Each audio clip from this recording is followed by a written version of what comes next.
And so breathing in and breathing out with the eyes closed. And both feet either on the floor or sitting in a cross-legged posture if that's appropriate for you. Making sure the spine is nice and tall.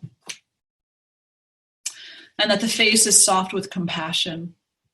Let the face be very soft with compassion. And feel that as you breathe in, you are breathing in grace, gratitude, life. And as you breathe out, you are sharing the grace, expressing the gratitude, and living the life. Breathing in and breathing out. And just feeling like that is the most complete exchange that there ever has been.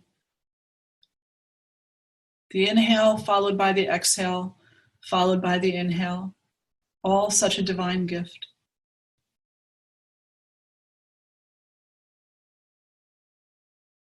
And now from this place of calm contentedness, from this place of mindfulness, set an intention for our session this evening. Setting an intention for our session and repeating it silently to yourself 3 times, allowing each word to have great meaning. And the entire intention to fill you up from the toes to the top of the head.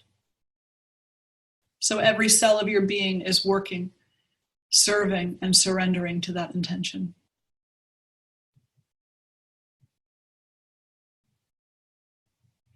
And then placing your right hand on your heart and your left hand over the right. Take another breath in, another breath out, and really connect to the way it feels to breathe.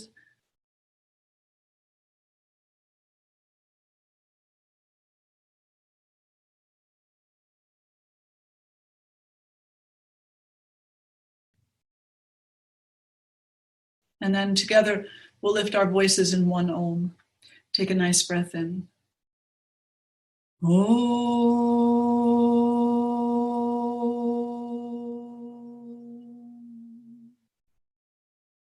Bowing the head toward the heart, acknowledging all that is. And then drawing the face to center and releasing the hands. And hello, everybody.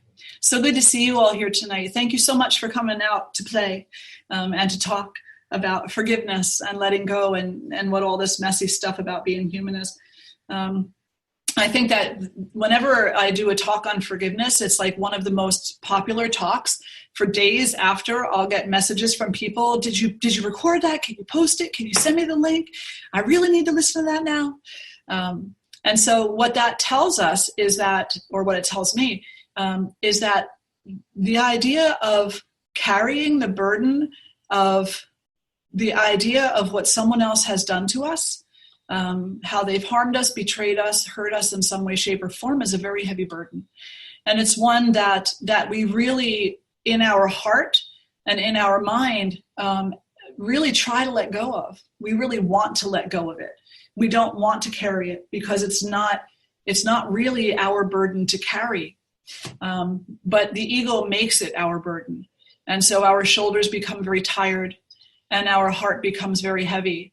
And our mind becomes overburdened by thoughts of retaliation and vengeance and telling the story 10,000 times in a way that's not healthy. We become identified with whatever that act was. And somewhere inside of ourselves, there's a voice that is saying to us, if you let that go somehow, you will be free. At least of that. If you let it go somehow, you will be free, at least of that. And I don't know about you, but I know that in my life, when I have held anger for long periods of time at people, when I finally did put it down, it felt like I just dropped a load of bricks off my back and shoulders. I was able to stand up taller. I was able to breathe deeper. I was able to appreciate more about life. But it required that I put something down in order to adopt those other appreciations and gratitudes. So what is forgiveness? Who wants to give a shot for a definition of forgiveness? Carrie, go ahead. No? Carrie made the face, so she gets to say. It's tough because I was brought up one way, but I'm not.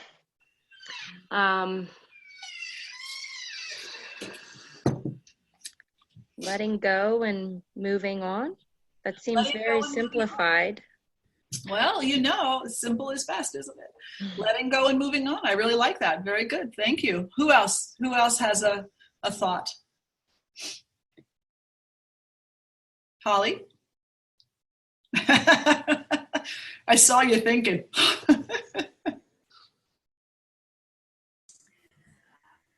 For me, recognizing what's alive within me that needs healing is what forgiveness means. And then also having compassion for whoever or whatever I'm upset with. Trying to do those things is what I think of as forgiveness. Yeah, wonderful. Very good. Anybody else? We'll do one more. I'd say letting go of past grievances and looking at somebody with fresh eyes in the present moment. Wonderful. Letting go of past grievances and looking at somebody with fresh eyes in this moment. Yes to all of these things, and then more. Forgiveness is probably one of the most widely defined words, and it means a little something different to everybody. And I think that it has a lot of diverse definitions because not one of us can quite put our finger on it. We know that it has something to do with letting go. It has something to do with introspection and understanding and compassion. It has something to do with, dropping grievances. But even more than those actions, it is a feeling of freedom. It really is a feeling of freedom. It is a feeling of non-attachment to the behavior of another person. And we're going to talk about why that is tonight. But first, I want to read you the American Psychological Association definition for forgiveness. It is the conscious, deliberate decision to release feelings of resentment or vengeance towards someone you feel has harmed you. So that is what the American Psychological Association calls forgiveness. It is the conscious, deliberate decision. So you're doing it on purpose. It's not something that just happens on its own. To release feelings of resentment, that anger, the idea that that you would like to get even with them somehow, the vengefulness that's associated with that, towards someone you feel has harmed you. And so that's also another key, is that we don't tend to need to forgive people unless we feel that they have betrayed us or hurt us in some way. So now I'm going to share a story with you because I love my stories. Love my stories. So, an old Hasidic tale summarizes the need for community. And this will all come together in a few moments. This is called Darkness and the Dawn. The rabbi asked his students, "How can we determine the hour of dawn, when the night ends and the day begins?" One of the rabbi's students suggested, "Well, when from a distance you can distinguish between a dog and a sheep." "No," was the answer for the rabbi. Then another student said, "Well, it must be then when you can distinguish between a fig tree and a grapevine." "No," the rabbi said. The student said, "Well, please tell us what the answer is then." "It is then," said the wise teacher, "when you can look into the face of another human being and you have enough light in you to recognize your brother or sister. Until then, it is night and darkness is still with us." Yeah. What is forgiveness? Forgiveness is having enough inner light ignited so that no matter who it is that we're looking at, we're seeing our brothers and sisters. We're seeing our human family. And that we're remembering that even if we are experiencing anger, even if we are experiencing disappointment. And no matter what kind of reason, also, it can be a really good reason for anger. But we never lose the identification of that person as a part of our family, as part of our human family, as part of our spiritual family. And that's very important because in the heart of all human beings, we want community. We want unity. So community, calm, unity. So some people, when they take that word apart, they say the calm stands for communing, which is to identify or communicate with other individuals on an intimate spiritual level. And unity is that level. So when we talk about community, we're talking about this inherent need that each and every one of us has to come together in an intimate communication that brings us to our unity. And if we are carrying anger, if we are carrying unresolved emotions toward individuals, no matter how well grounded those emotions are, if we're not at least trying to resolve them, then we are working against community and we're working toward isolation. We're working toward loneliness. We're working toward a state where we feel vulnerable to attack, vulnerable to betrayal, vulnerable to all of those types of behaviors that cause us to become angry in the first place. Does that make sense? Yeah. So far, what do we have? So far, we have the idea that that forgiveness is a little bit difficult to define, or at least it has a lot of different definitions, but that it has to do with the light that is ignited within ourselves that empowers us to be able to see the family, the brothers, the sisters, and every single person that we look at, no matter who they are or what they've done. And then there's another component to it, and that component is discernment. And so discernment is being able to say, I recognize that the behavior that you took part in felt harmful to me. And because it was harmful, it was a behavior that I do not wish to engage in any longer.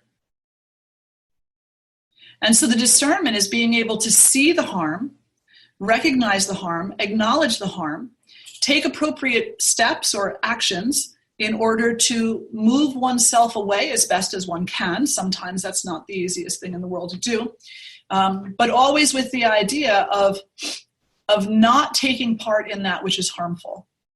So in yoga and in Hinduism, the first virtue of life is ahimsa. And ahimsa is a Sanskrit word that means non-harming, non-violence. And this is the very first quality or virtue to live a life by. And so in our own introspective state of questioning our forgiveness, our anger, our love, our joy, our excitement over life, our depression in life, and looking at everything and anything across the board, we have to ask ourselves, am I being harmful in some way? Am I being harmful in some way? And then we need to accept that responsibility. And if we're choosing to hold on to anger instead of working actively to resolve it, then we are behaving harmfully. Harmfully to ourselves because we're breaking our own back and we're breaking our own heart. And harmful to another because we're not giving them the opportunity to ignite their own light. Community is not just about what I want. Community is not just me wanting to commune and come to a state of unity. Community is about all of us walking together in order to discover or rediscover that state of unity. So that means that we all have to become ignited. Every single one of us. So when we exist in community, I think it goes without saying that we're automatically going to have disappointment. Automatically. There's going to be somebody in that community, no matter whether it's a small community in your town that you hang out with or your larger internet community. Oh my goodness, right? Facebook community. None of you have ever gotten irritated at anybody, have you? Yeah. So there's always going to be someone who can get under your skin and who will. And there's usually more than one.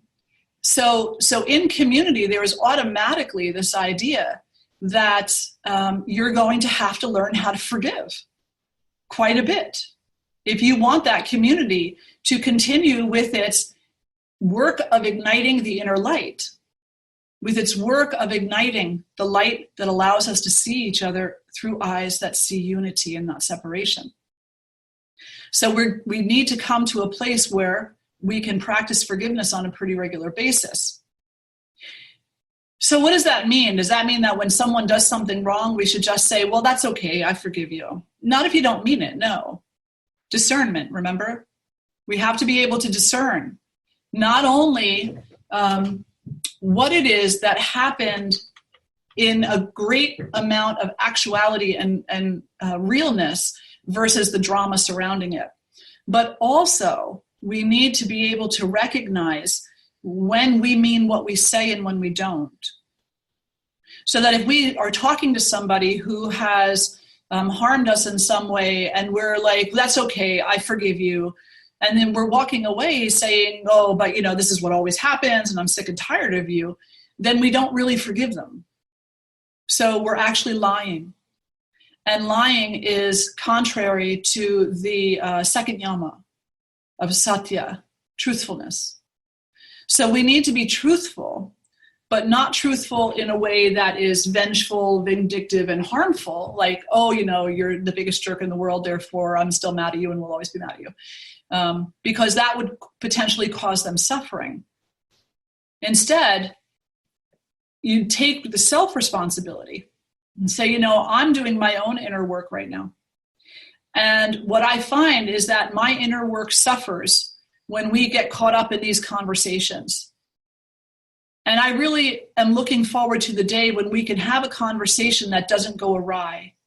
So until I feel prepared for that, I'm going to step back. Complete self-responsibility. Completely. Then the other person is given the opportunity to reflect on the kindness of your words, the genuineness of your words. They're given the opportunity to step up themselves and to come into a place where their inner light is ignited. It doesn't mean they're going to, but the opportunity is there for them to do so. And you never know. Sometimes all it takes is one word. And then sometimes there's no amount of words. But it's not really about the other person as much as it is about you and what you're carrying on your shoulders, on your back, in your heart, and in your head. Does that make sense? Yeah.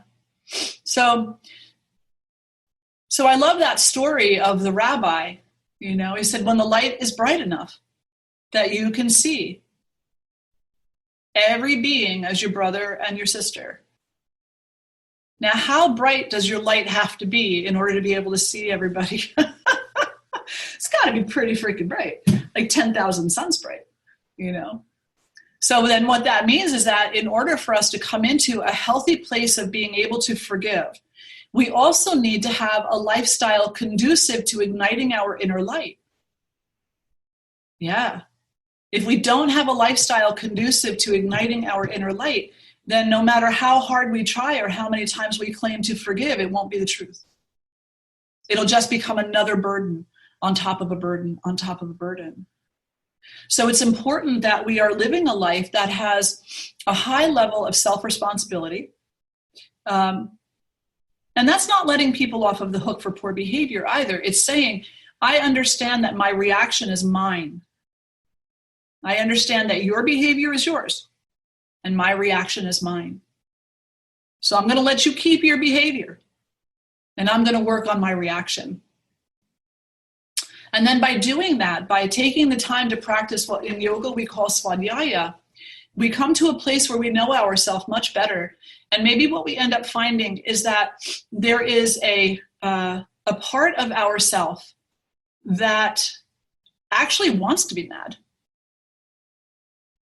actually has become attached to the story, actually kind of is worried even.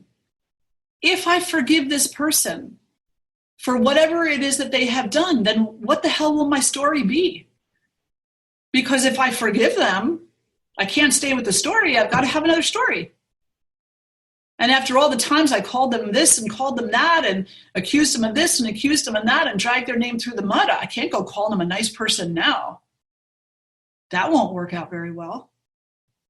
And obviously, this is not something that is in the front of our mind, but it is absolutely in our mind because the ego is always self-concerned, always. So we can be pretty sure that when we are not willing to forgive somebody, it's not just because they're an ongoing jerk. That might be part of it. But it's also in some way, shape, or form, partly because we are afraid of what it will be like after the forgiveness. We'll get hurt again. They'll just do it again. They'll prove me wrong again. I'll have to change my story. People will think I'm weak. People will think I don't stand on my 2 feet. People will think, this, that, or the other thing. So the self-study part of this brings us face to face with whatever our reason is for not forgiving. And it asks us to take responsibility for that. Doesn't mean you have to change it.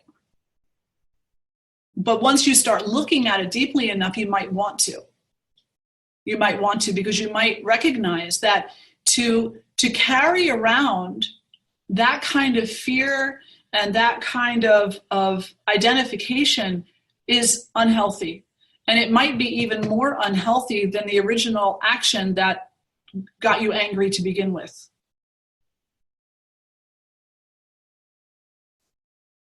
Questions so far? Not yet? Okay. So solitude, which is different than isolation. Carrie, did you have a question? No, okay. So solitude, which is different than isolation. Solitude is when we are in a state of self introspection.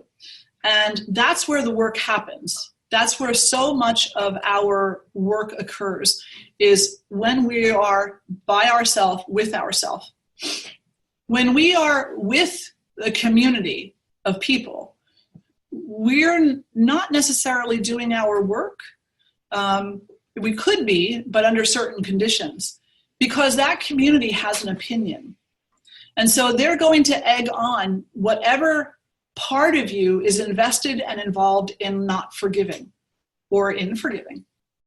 So for example, what I mean by that is you've been thinking about person A and thinking to yourself, well, it's been about 15 years now. Maybe I should just, let it go. So I'll do that. I'll just let it go and I'll just be nice to them next time I see them, and maybe we can just pretend it never happened. And then you go to your friend and you say to your friend, I've been thinking about so-and-so lately, and it's been a really long time, so I think I'm just going to let it go. And what do you think about that? Not a good question to ask, because your friend is automatically going to jump to your defense. And a very good friend who is a very mindful friend may come forward to you and say, well, I actually think that whatever you choose is the right thing for you to do. But most people will egg you on in a different direction. They will remind you. They will recall the story for you. They will keep bringing it up over and over again. So when we're in this place where we're looking to do the work of forgiveness, this is something that we really have to become strong in our own intuition and our own resilience. We have to be able to depend upon ourselves.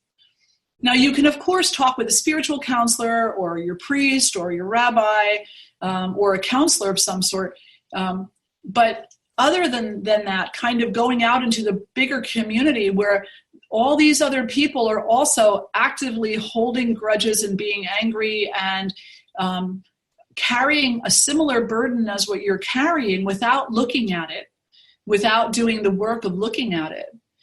So then you're actually asking the blind to lead the blind. Yeah.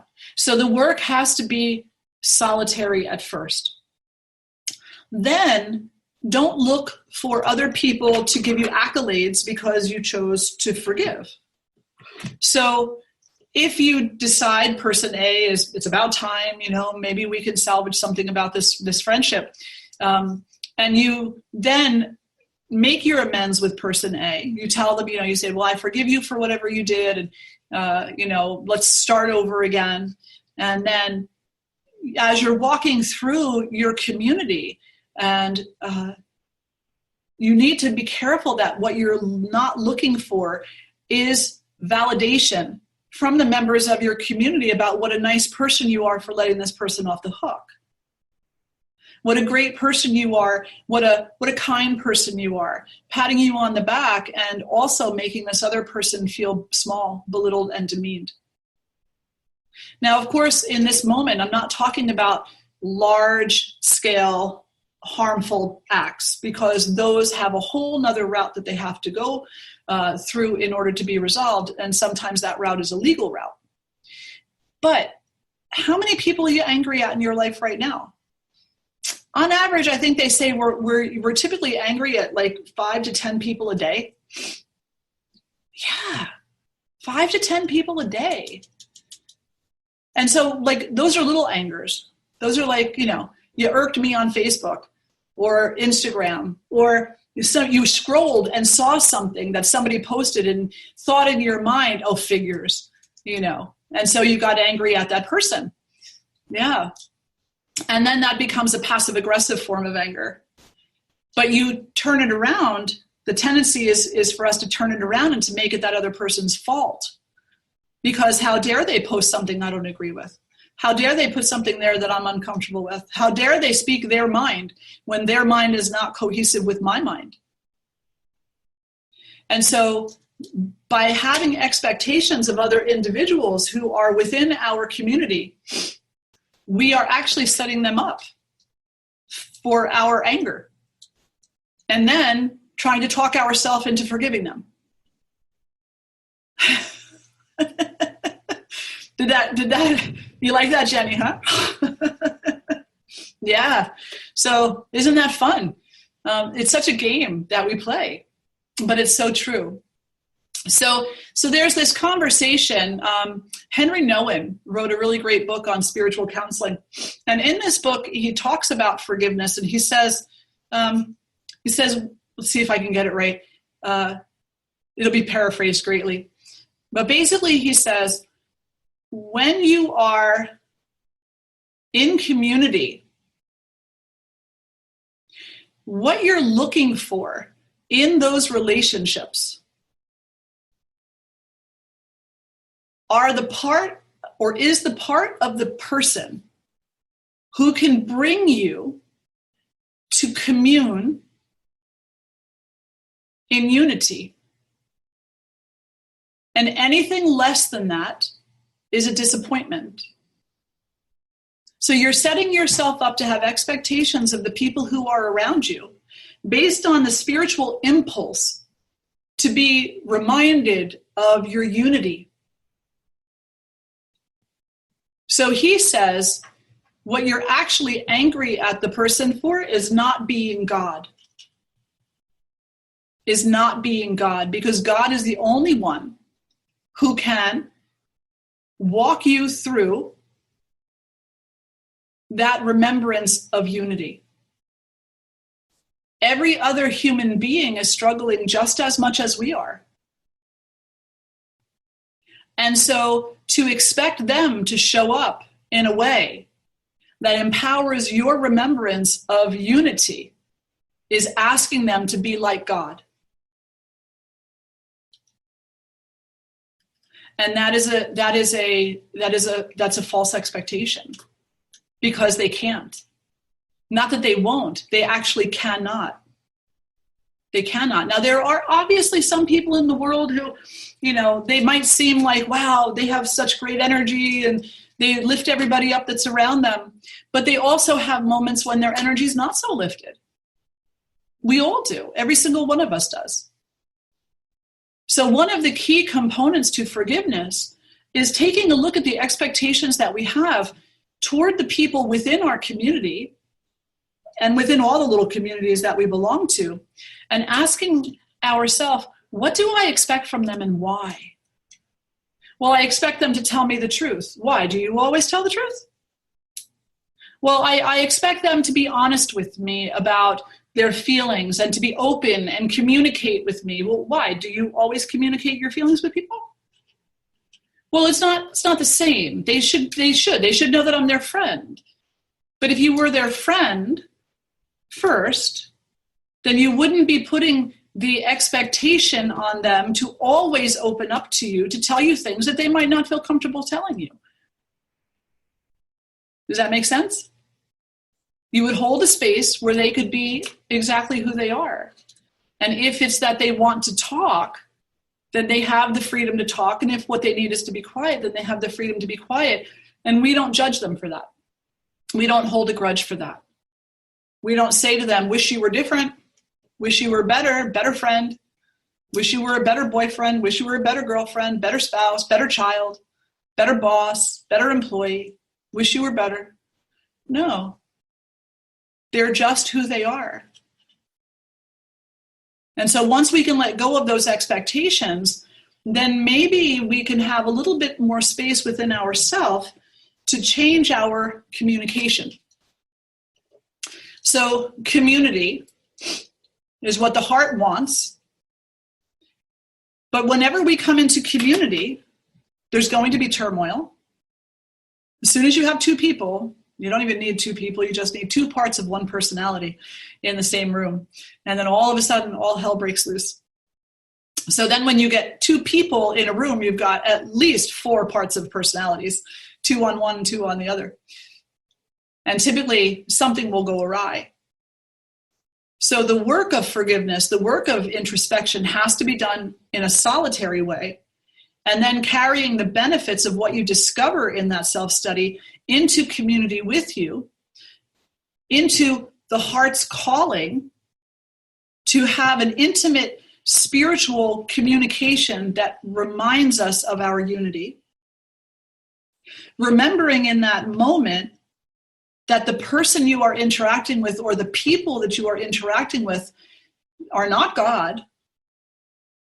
They cannot fulfill your expectations. They cannot give you what your soul seeks, because only God can do that. And that this person that you are interacting with, or these people that you are interacting with, may not even know. They may not use the same words as you use. Maybe you say God and they say goddess. Only a wise person knows that it's the same thing. Maybe one person says Jesus and one person says Allah. Only a wise person knows they're saying the same thing. Most people in that moment say, but wait, you said something different than what I'm saying. Then you have to step back, look at your expectations, recognize that you are communing with a human being, not with God, and that the purpose of your communing and the purpose of your community is to ignite the light within both of you, not just you. Within both of you. So there's a little cartoon that I always think back on so fondly. I think it was in like Yoga Journal or something like 15 years ago. And it was a woman sitting in meditation. And, you know, it's a little cartoony thing. But she's sitting there and she's got a little thought bubble. And the little thought bubble says, my light is so bright and hers is so dim. Yeah. So tell me, whose light is dim? Whose light is dim? Yeah. The one who is unconcerned about the light of another. Questions? Or reflections? Well, could you say something a little bit more about what you consider to be the inner light that needs to be ignited and how that could be ignited other than in lifestyle? Absolutely. So I'm a huge proponent of practical. And so I think that lifestyle has to be a necessary ingredient. It has to. If you live a life that is based in harm, and if you live a life that is based in wasting energy and no or very little introspection, then the rest of it is going to be a wash. The rest of it is going to be so difficult. It's going to seem out of your reach constantly. So lifestyle is absolutely part of it. But what I mean by the inner light of an individual, we could say realization of the soul. We could say realization or recognition of spirit. In the yoga tradition, and in many of the lineages in yoga, there is a thought that our source is a pool of light. So this is symbolic, right? So the source is a pool of light. And that when human beings were created, that pool rained down. And each drop was a soul that landed in a human body. So that there is literally a drop of God inside of you. One radiant drop of light. According to some traditions, it's 9 radiant drops of light. But that is actually the part of you that is God. That is God looking out from your eyes. Is God having an experience of itself through your life. Now this is a beautiful theory in several Tantra traditions, is that God is actually perfect and doesn't really need to know anything because already knows everything. Doesn't need to have anything because already has everything. Doesn't need anything. But that for some unknown reason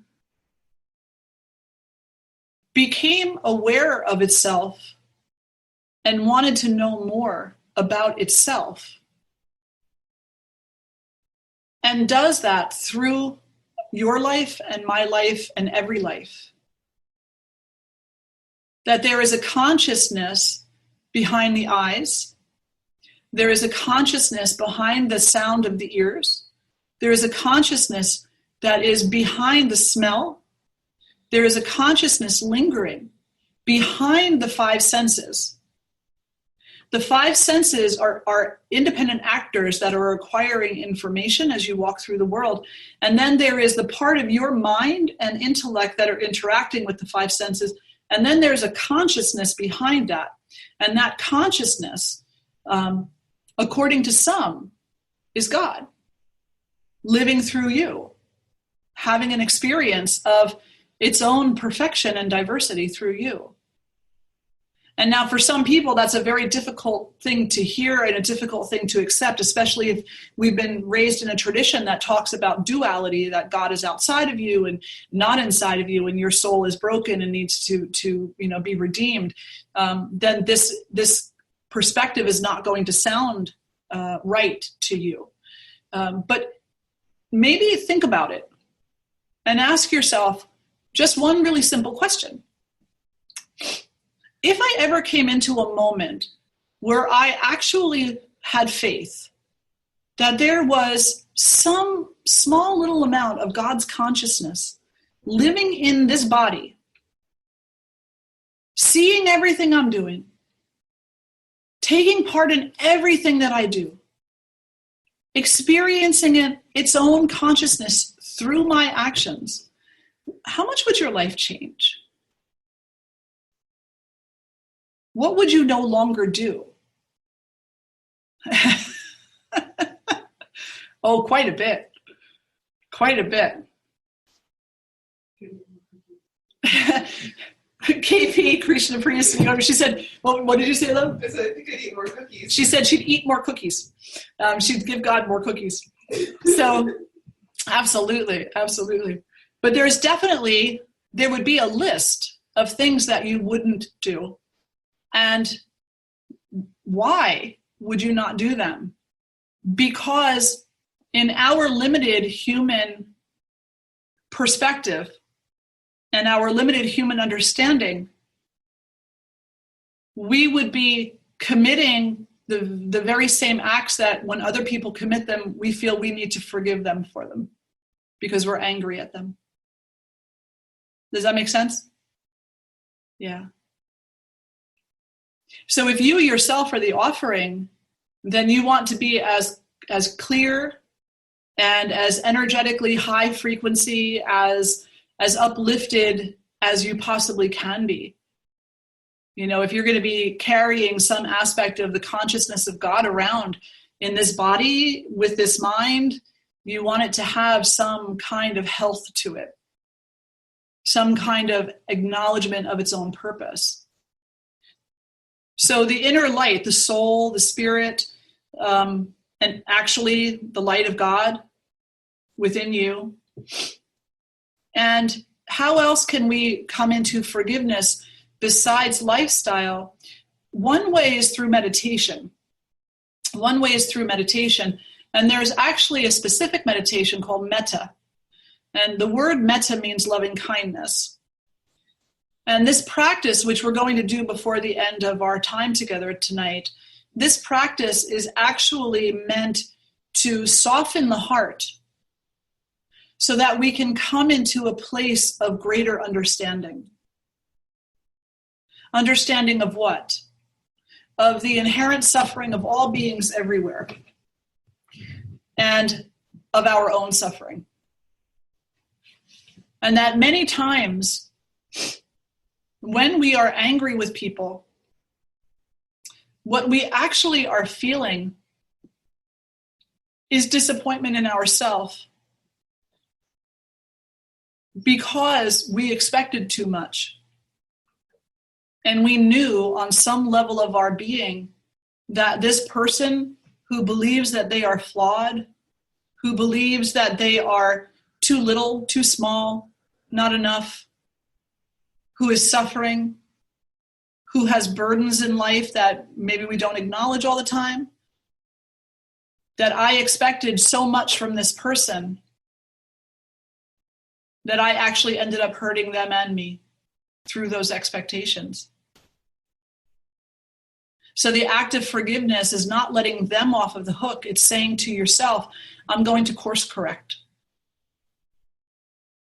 Now, of course, there's times where you have to have discernment. So I don't want you to misunderstand what I'm saying, like, well, forgiveness is just letting everybody off the hook. It's not. Forgiveness is not forgetting, and forgiveness is not condoning. Forgiveness is making the conscious, deliberate decision to release feelings of resentment.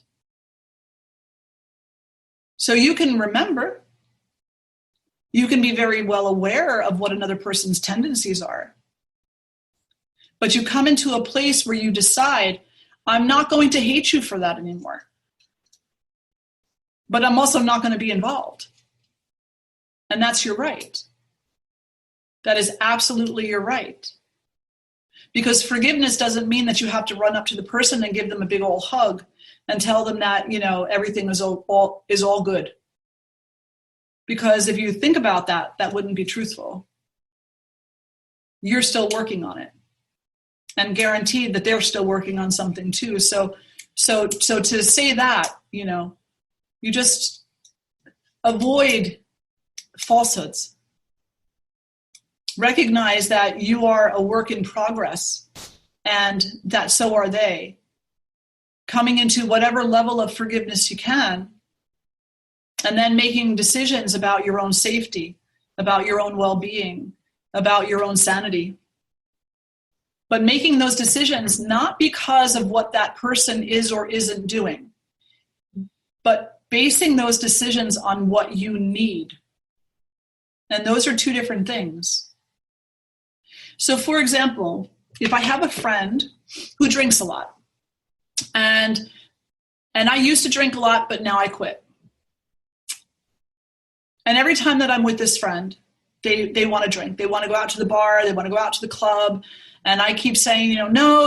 And then finally I get really angry and I say, that's it. this is all you ever want to do. You're no friend of mine. If you were, you would behave a different way. You would understand that this is not good. This is not healthy for me. So now I'm going to walk away from this relationship, and I'm going to be very angry with you for the next 3 years. That is not that other person's problem. It's yours.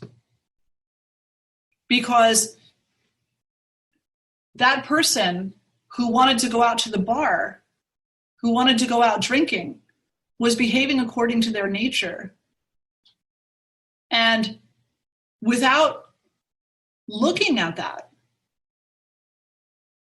you held the expectation for them to adopt your nature, or at least to make your new adopted nature a little easier for you.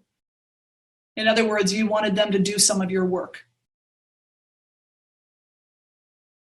So when we have this friend who is involved in these behaviors, we can love them, we can care about them, we can have compassion for them, but we have to have boundaries also.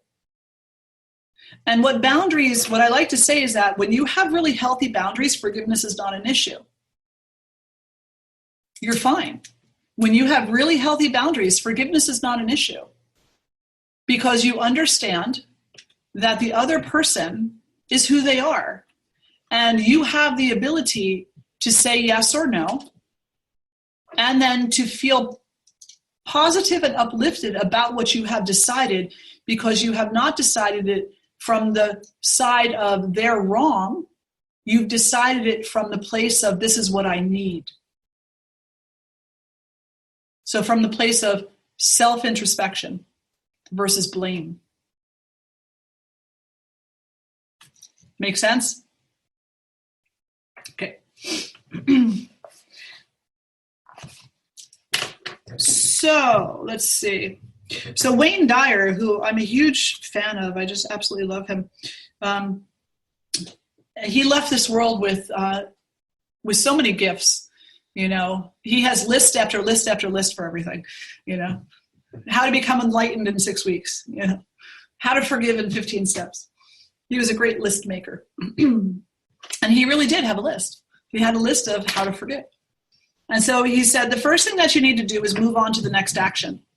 So if what you're holding is a grudge because of an action, you need to recognize that what you're looking at is a single action in isolation of all other actions. So, and that person's life and that person's relationship with you is based on more than that one action. So let's say that person A lies to person B, person A finds out, person A says, you always lie to me, I don't believe you've lied to me again, and suddenly the lie becomes the person. And now this person B, can try to make amends. They can bring you flowers. They can say they're sorry. They can, be on their best behavior. They can walk on eggshells. In your mind, you're going to be waiting for the next lie. Because even though you may say to yourself or to them, I've forgiven you, you haven't really, because you're still stuck in that action. So you need to move yourself from the action of the lie into the next action. In other words, be present in the moment. If it happened in the past and there's a current consequence or repercussion as a result of something that happened in the past, then address it. But then once it's been addressed, let it go. And so that's where the letting go part comes in, which I don't know might be even more challenging than forgiveness. But letting go is a necessary step in the act of forgiving.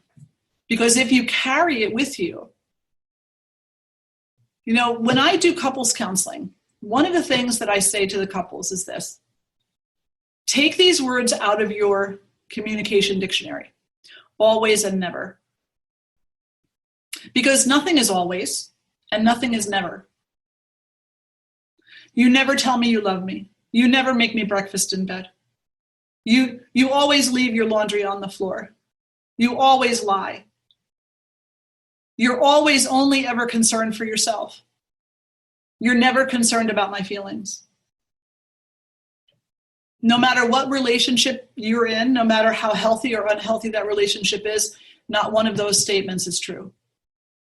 Because always and never do not exist in human experience. Even the worst narcissist in the world in a relationship will have a moment of tender, loving care. It's just that they have more moments not. Does that make sense? Yeah. It doesn't mean that they don't love. It's just that they don't know how to as well as they know how to be self-centered. Yeah. So be with the next action. And that can also mean acknowledging, I'm thinking an awful lot about the fact that this person lied to me. And I don't seem to be able to get that out of my mind. So what can I replace it with? What can I look at instead? And then make a choice to look at something instead. Make a choice to look at something else and do it on purpose so that you diffuse the energy of that action. He also said the next step is reconnecting with spirit. And so constantly coming back to spirit, whatever your tradition is, whether you're a Christian or a Jew or Islamic, Hindu, whatever, whether you are a non-denominational individual who calls yourself a spiritualist, whatever it is that you identify as spiritually, come to that often. And ask yourself, in this moment with what I'm feeling, am I willing to be an offering? Would I put myself on the altar right now with these thoughts, these ideas, these impressions, these intentions? And if the answer is no, then clean it up. Clean it up so that you can be the offering. Because that's what your life is meant to be. At least in some perspectives of spirituality. Your life is the offering. Your life is the community, the communing and the unity of yourself with God. And therefore you need to put everything else away in order to be able to be fully present to that relationship. And the more that we carry on our shoulders about the behavior of other people, the less we can be present to that relationship. So constantly come back and reconnect with spirit. Constantly come back through studying of your scriptures, through praying, through chanting. Right now it's so hard. Everybody's on edge. Everybody. I was driving down the street today, and as I was driving down, for those of you who know the area, I was going down, I guess that's 422 by the Berkshire Mall. So where it comes around, this person pulled out in front of me, and I slowed down and I stayed behind him. And then when it was clear, I went into the other lane because I was going to turn anyway. He got so mad that after he had a clearing, he pulled into the lane and he came up behind my car at about 90 miles an hour. He was driving a big old van. Yeah. And then proceeded to move around me because he thought that what my action was anger and retaliation for him pulling out in front of me, when in fact it wasn't, because I actually slowed down and stopped to let him go. So everybody is on edge right now. Everybody is. So that means that we need to reconnect with spirit more now than we did yesterday. More now than we did 2 months ago, 3 months ago. What we were doing 3 months ago doesn't matter anymore. That world is done. We are living in today's world. And in today's world, you need to have a soft landing someplace. You need a foundation where you can set into the power of forgiveness, the power of letting go, the power of love, the power of all the virtues that you hold dear in your heart. And the only place where you're going to find that is in your spirituality or within your religion. Make sense? Questions before I continue? Reflections? Yes, Holly, go ahead. When you said about letting go, and then our next action, and that's looking, On purpose? what was that?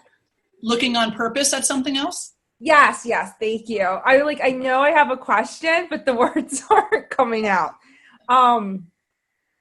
You said look at something else, like look at, you said something like that. Am I making sense? Yeah, I said that, in those moments, look at something else. So bring yourself either into the next action or look at an alternate action. Okay. Look at something else on purpose. Okay. Yep. And so that was. I just wanted to talk about that a little bit more. Sure. So basically, let's look at it this way. I'm really angry because person B lied to me. And I keep playing this story over and over and over in my mind. And I'm really angry at myself because I'm so angry at this person for lying to me. And I'm feeling tired and fatigued now because of it. And I'm getting irritated with myself, and I'm getting irritated with them. And my mind just keeps going to that lie over and over and over again. We've all been there, right? When we can't let go of the lie. Nothing they ever said was true. They never really loved me. They never really cared. I mustn't be worth it. They always lie. When we get caught up in those types of thought patterns, it becomes inherent and incumbent upon us to say, stop. This is not true. The thoughts I'm having in my mind are not true. I'm actually lying to myself now. Because so-and-so made me pancakes last Sunday for breakfast without me even asking for them. And so-and-so, arranged a birthday party for me. And so had the house cleaned before I even came home the other day. So when we're feeling in that place that we are identifying with one action, and that action is causing us to feel angry, spiteful, irritated, disappointed, so much so that we keep repeating it to ourselves over and over again until we are actually angry at ourselves and we're getting tired because of all the drain. Then it becomes incumbent upon us to remind ourselves of all the other things, the good things. So if we can't bring ourselves into this present moment, then we bring ourselves to the good, to the goodness. And remembering the goodness does not negate the fact that they said something that was false. It just gives you a moment to breathe so that you can respond instead of react. And you can respond from a place that is more actual and authentic than a place that is just based in anger. Is that better? Cool. Very good. Any other thoughts or questions right now? Okay. So the next one that he has is don't go to sleep angry. That's so hard, right? Like married couples, yeah. Don't go to sleep angry. And never say I hate you. Never say I hate you. So my husband, most of you know, my husband passed away about 1.5 years ago now. And it's hard to believe it's been so long already. But oftentimes people would ask us, they would say, how are you so still in love with each other? We were together married for 24 years, together for 28 years. And we truly were each other's best friend. And we really were together a lot of the time. And it's not that we didn't have our arguments, we did. But we had a couple of rules. And one rule was we don't go to bed mad. That if we have to sit up all night and talk about it, we resolve it. And the second is that we never say I hate you. We never say, I hate you. We never say name calling. We never say things that we can't take back. And did we ever break that? Maybe a few times. Temper's really flaring. But generally speaking, in a relationship of 28 years, if we had 5 arguments that were big arguments, that's a lot. If we said something harmful to each other 5 times in those 28 years, I would say that that's a lot. That it was less than you can count on one hand. And what we had to show for that was we had less to forgive each other for. And we had less to forgive ourselves for.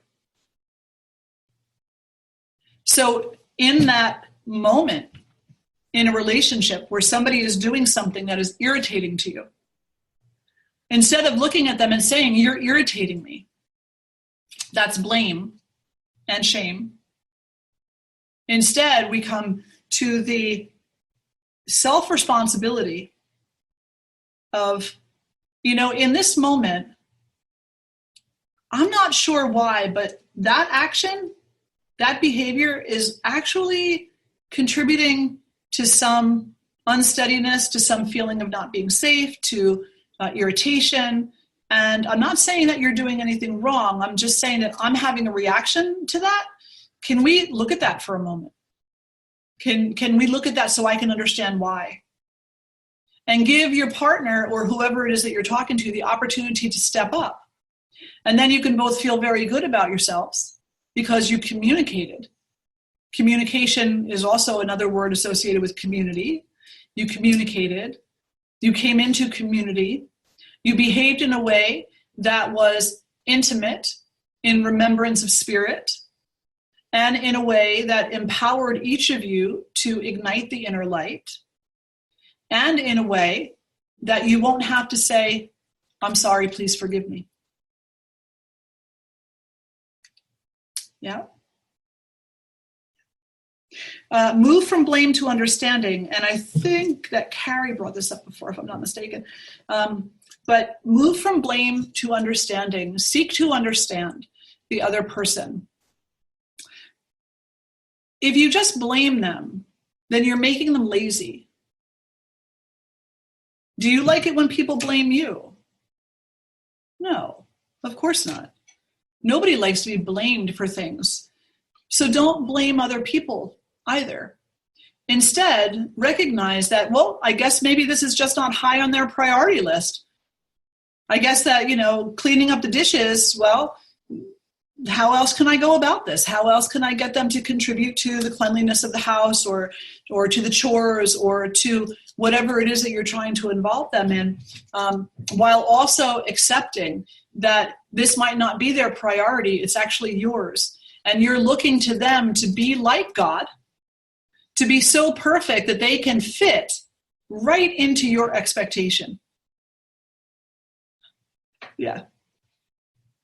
And in doing so, they can abandon their own. Think about that for a moment. That when you set another person up with that expectation, you're asking them to abandon something about themselves. What would you abandon?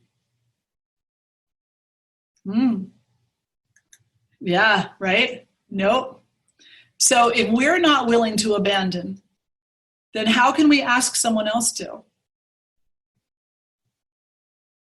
So letting go again of those expectations. Well, but isn't it fair though? I mean, somebody posted something today on Facebook. They said, for those people out there who are married or living with someone, whose responsibility is it? Or how do you divvy up the responsibility to de-germ the house every day? And I thought to myself, that's a really good question. I wonder what these answers are going to be. What if your partner doesn't take it as seriously as you do? Yeah. Then you need to stop and think to yourself, well, am I expecting this person to meet my fear? Am I expecting this person to meet my expectations? What am I asking them to let go of? in order to meet my fear and my expectation. And then in thinking about that, maybe you're asking them to give up their courage. Maybe you're asking them to give up their sense of freedom so that you can feel safe. But will you feel safe if they give up their courage?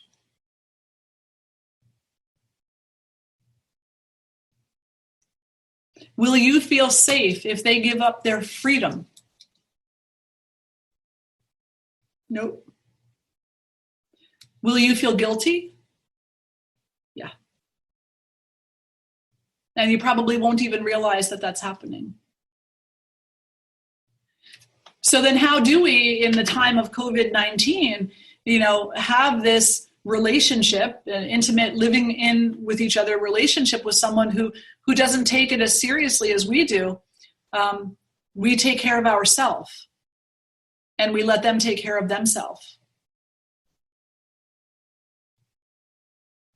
I'm not talking about children, all right? Children are your responsibility. But even with children, they get to a certain age, and how much of your responsibility are they really? They're not going to do everything you tell them to do. They're just not. That's the way that they learn. That's the way that they find consequences. And some consequences are much more dire than others. But still, what would you rather have? A child who was too afraid, or a child who had courage? I would rather have a child with courage.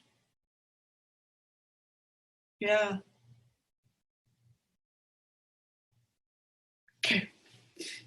Avoid telling others what to do. Right in line with what we were just talking about. So avoid telling others what to do, because when we tell others what to do, we're setting them up with the expectation that they're going to do what we say. Yeah. That's why we don't give opinions, Someone calls you and says, hey, so-and-so is acting like a real you-know-what, and what do I do? And you're like, I have complete faith you will work it out. Yeah. That actually happened to me not too long ago, where I got a call from someone and they were asking how to deal with a situation. I'm not getting involved. Nope. Not getting involved. Said, I have absolute faith that if you communicate, you'll work it out. You just got to communicate. That was it. Love you both. Bye. Be like water. So being like water means that, the water flows down the creek bed no matter how big the rocks are, no matter how jagged the rocks are, no matter how small the rocks are. The water just flows. It flows right past everything, and given enough time, the water will actually flow through it too, because water will wear the rocks away. Water will wear the rocks away. So here's a beautiful insight from India. Let me get this real quick to show you.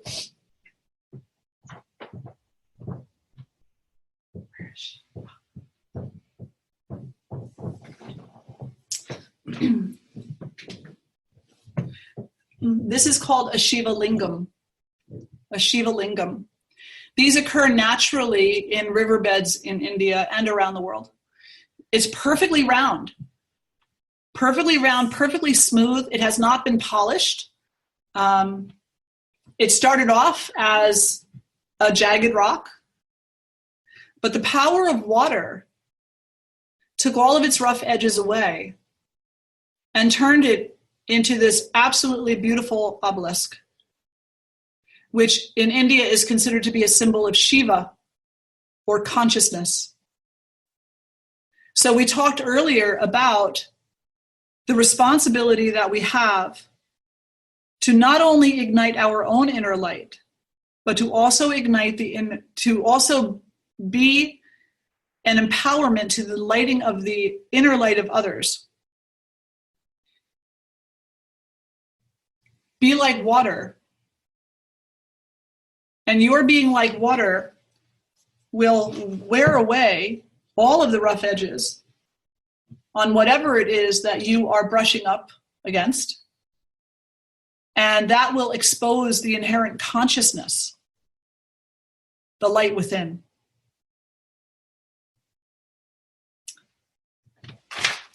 And finally, release resentments or let go.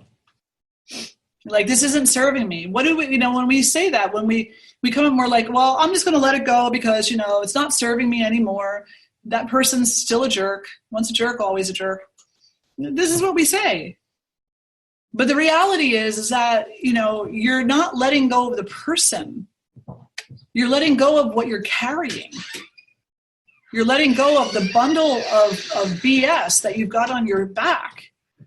And that's weighing down your heart. We don't want to let go of the people. We can't.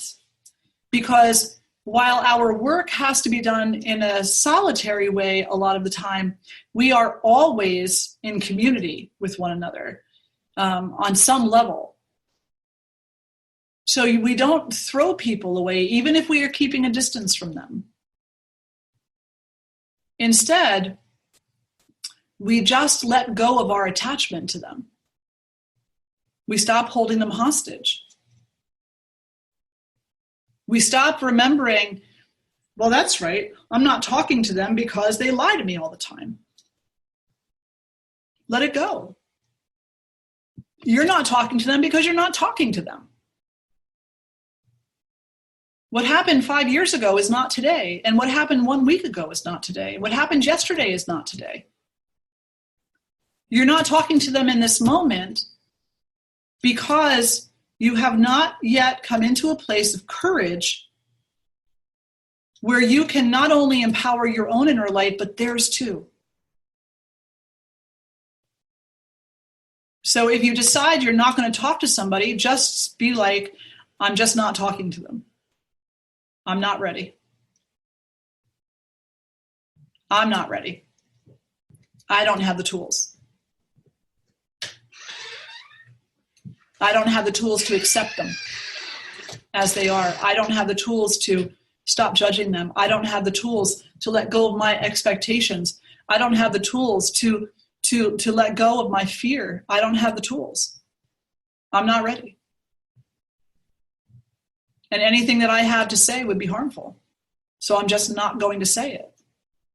I'm going to stay away from it and work on it. And maybe one day I'll be able to look at that person and say, I'm ready. I hope you are too.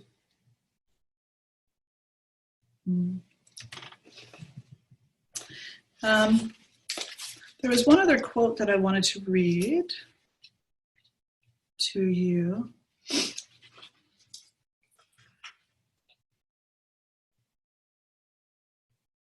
In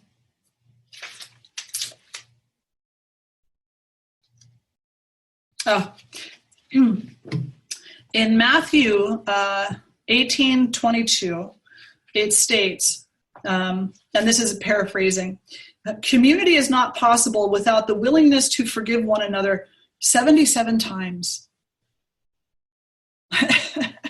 77 times. So in other words, a lot. Forgiveness is the cement of community life. And then there's one other quote in here.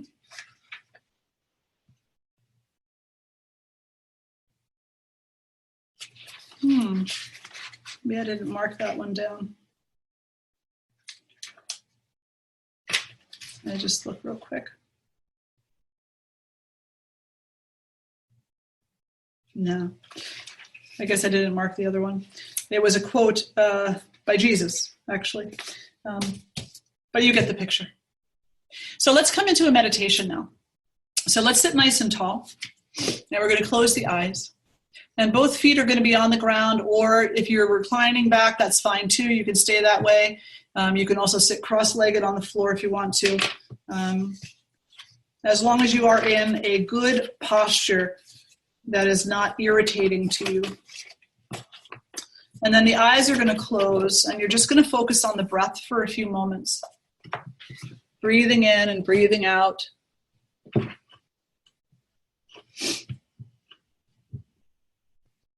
And just take a moment to assess how much you're carrying on your shoulders right now, by way of resentments, by way of grudges, by way of anger at people. Just kind of weigh in. Notice, how heavy does that feel on the shoulders, on the heart? How much are you being weighed down by what you are carrying?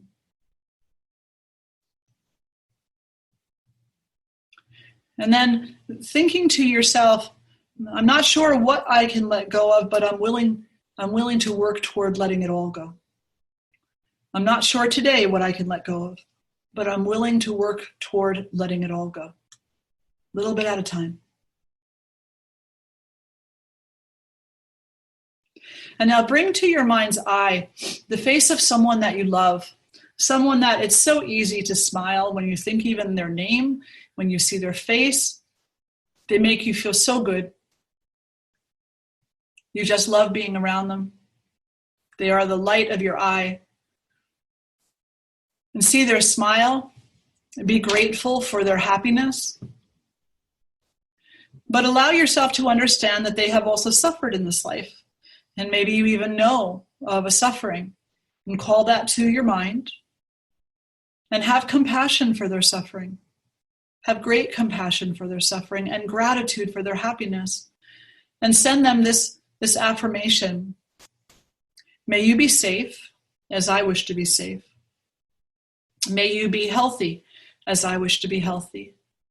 May you be happy as I wish to be happy.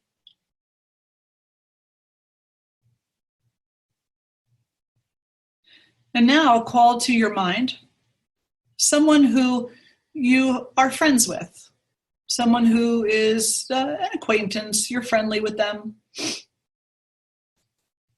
No grudges, no harmful relationship. And see their smiling face. And be grateful for the happiness that they have had in this life. Allow yourself to understand they have also suffered. And maybe you know of some way they've suffered, or maybe you can just imagine the loss of a loved one. Maybe they or their loved one has been diagnosed with COVID-19. And just have compassion for their suffering and gratitude for their happiness. Compassion for their suffering and gratitude for their happiness. And repeat the affirmation for them. May you be safe as I wish to be safe. May you be healthy as I wish to be healthy. May you be happy as I wish to be happy.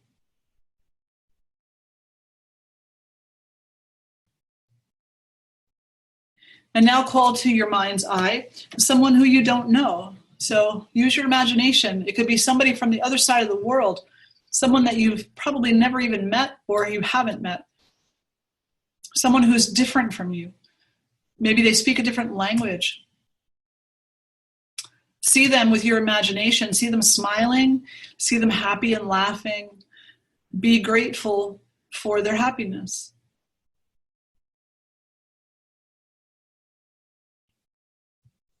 But you know that they have also suffered because they are human. And so just imagine their suffering. Imagine they've lost a loved one. Imagine how this virus is affecting their life right now. Imagine. And have compassion for their suffering. Be grateful for their happiness and have compassion for their suffering. And send them the affirmation.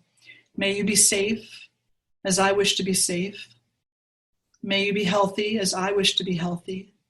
May you be happy as I wish to be happy.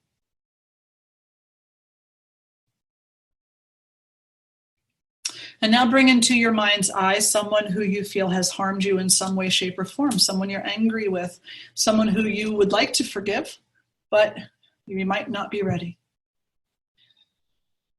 Bring them to the front of your mind. See their face in great detail. See their smiling face. And as best you can, be grateful for their happiness, for their true happiness, for the moments when they are most vulnerable, for the moments where they are in commune with God. Be grateful for their happiness. And then they have suffered also, and maybe you know some way that they have suffered, or you can use your imagination. The loss of a loved one, maybe a house fire, maybe they were hurt in some way, an accident. Maybe they've been isolated, tormented. Have compassion for their suffering. Be grateful for their happiness and have compassion for their suffering. And send them the affirmation, may you be safe as I wish to be safe. May you be healthy as I wish to be healthy. May you be happy as I wish to be happy.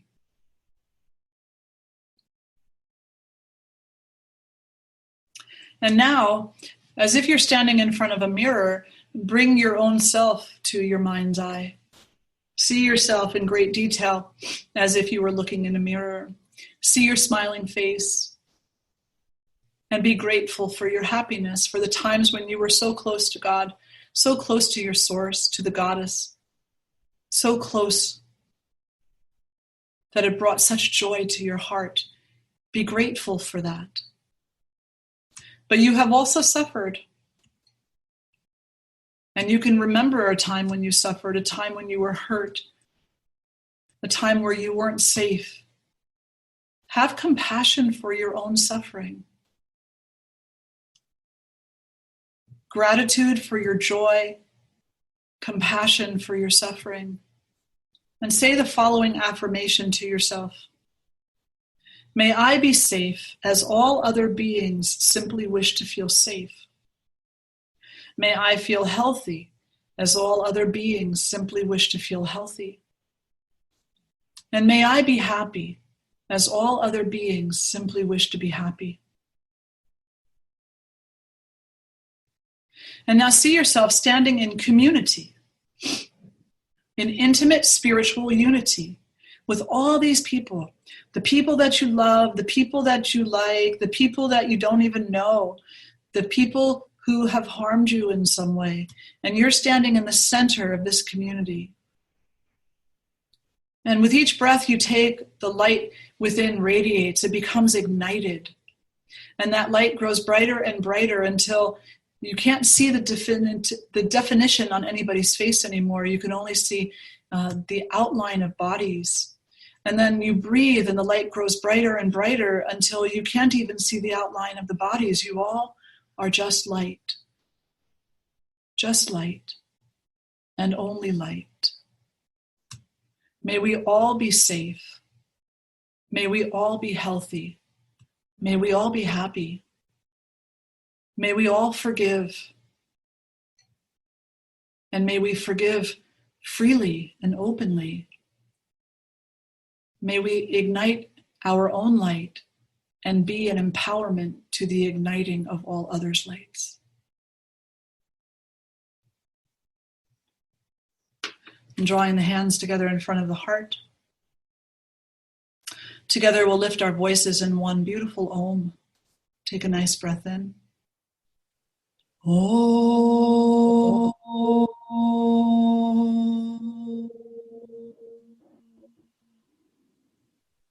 And bowing the head toward the heart, acknowledging all that is. And then draw the face back to center, flutter the eyes open. Any reflections or questions?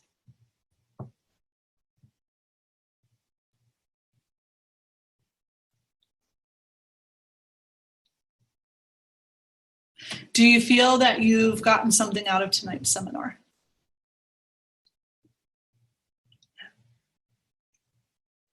Do you feel, go ahead, Desiree or Jenny? Yeah, it's Jenny. Okay. I thought you were literally asking us that question. I was like, oh yeah, I got a lot out of it. You can literally answer if you want. I found a lot of helpfulness in just letting people have their own journey and not kind of inserting your own emotions or like I have trouble watching people suffer. And so, I create spaces, and during this time people have like exited the spaces because they don't want to do it virtual, they don't want to try or whatever. So I was really struggling with that. And kind of getting angry with them, like taking it that far. Like, why aren't you helping yourself kind of stuff. So I found this talk really, really helpful to continue to focus on that light inside myself and just create the space and be okay with who comes and who doesn't. So thank you. Absolutely. You're very welcome. And the thing that I would suggest to you is maybe look at that a little bit of a different way. Instead of looking at it that they're not coming, so they're not helping themselves, maybe not coming is helping themselves. Maybe they're connecting in a different way. And maybe the idea of being in this open kind of a format is so intimidating to them that it's anxiety provoking. So be there, be available for whoever comes, because the ones who come are the ones who are meant to be there. And then just pray that the ones who don't come are getting what they need someplace else. Yeah. Absolutely. Desiree?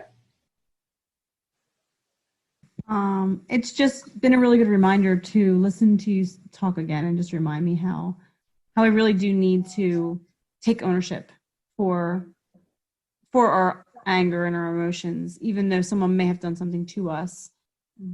Hard to do that, but it's a good reminder to bring me back to that. Yeah, and it is hard. It is. It's not easy. It's so much easier to say it's your fault. It's all your fault. But we're far more intelligent than that, Yeah, we're far more intelligent. We're far more complicated than that. And so we don't give ourselves anything by just blaming the other person. We have to, this whole life is an introspective journey of learning about who we are. And so we have the option to use every single situation to that end. I think that's a pretty tremendous gift we've been given. But in order to do that, we have to not hold on to anything, because, if your hands are full of quarters, then you'll never be able to pick up a dollar. Or if you're a chimpanzee and your hands are full of bananas, then you'll never be able to pick up a coconut. They did this test, I think a lot of you know already, where they had, I think it was chimpanzees, and they had these mason jars, and there was a coconut in the mason jar that was open. And so the monkey would put his hand in there, grab the coconut, and try to pull it out, but he couldn't because his hands were too full. All he had to do was put it down. That's all he had to do. And then he could have turned the jar upside down and spill it out. But he was they all were so adamant about holding on that they ended up not getting the prize. Yeah. Lynn. Thank you so much, Buddha. This was wonderful. You're very welcome, love. I'm so glad you could be here tonight. Me too. Wonderful. Anybody else? Holly? As we were ending the meditation, I thought of Ganesha, and I only know a little bit about the deities, but it just made me think of the obstacles that are put in our lives, those lessons. So I just wanted to share that. Absolutely. And these people who we are having a hard time forgiving, they are those obstacles. And they are there for a reason. Yeah. And in some instances, people have faith that we agreed to this. We agreed to this disharmony so that we could rediscover harmony. We agreed to this hate so that we could rediscover love. We agreed to whatever is happening so that we could rediscover its opposite, given time and intention. And Ganesha would be the one to speed that process up just a little bit, hopefully. Or to put yet another obstacle in the way. Anybody else? Just want to make sure everybody has a chance to reflect if they'd like to. Well, it's been amazing being here with you tonight. I'm always so honored and happy to spend this time with you and to just have these conversations, which it's just my opinion, but I think there's nothing about being human that isn't interesting. I mean, really, it's just such a mess, truly, but it's a beautiful mess. It's just such a beautiful mess. And the more that we talk about it and the more that we investigate things like forgiveness and anger and joy and love and all of these emotions, that the more we come to understand what those obstacles are that are in our way and how to overcome them. And then we get a glimpse of what's waiting on the other side. So I'm so glad and honored that each and every one of you were here tonight. Thank you all so much. That's going to conclude tonight's session. The next one will be Thursday at 7 o'clock, I do believe. I think this Thursday is the Women's Circle, correct? Yeah. And so for the Women's Circle, you're going to need a password to come in because we want to make sure that everybody who's in there is supposed to be in there. We want to try to hold a very sacred space, a sanctuary where we know everybody who's in the room. And, kind of the same as what we would do here in person. And the way that the Women's Circle goes is that there'll be some inspired readings, and then whoever needs to share, wants to share, can share. And again, it's a confidential environment. So the idea is that as women, we have a lot to say and we have a lot to express, and we're not always able to do so. So this will be an environment where you can express what you need to. Yeah, very good. All right, everybody. So much love to each and every one of you. And thank you all. Namaste. Be well. Bye. Namaste. Thank you. You're welcome, love.